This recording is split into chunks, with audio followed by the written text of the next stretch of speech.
L'Institut européen du droit remplit une fonction et va remplir une fonction qui est absolument essentielle, qui est de réfléchir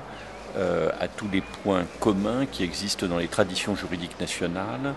et surtout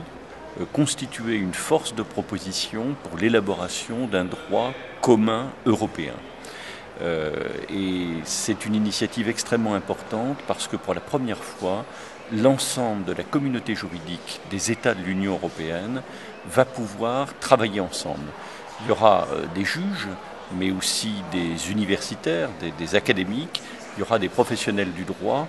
et toutes ces personnes qui représentent des disciplines juridiques différentes, toutes les disciplines juridiques, qui représentent toutes les traditions juridiques de l'Union européenne, vont pouvoir travailler ensemble, faire des recherches, élaborer des propositions communes et réfléchir ensemble à ce qui constitue des éléments qui sont aujourd'hui partagés par tous les États dans l'ensemble des traditions juridiques européennes. Le but de l'Institut européen du droit, ce n'est pas seulement de procéder à des recherches, à des études, notamment à l'évaluation de ce qui constitue un consensus dans les traditions juridiques européennes, c'est aussi vraiment d'être une force de proposition en vue d'une plus grande intégration européenne.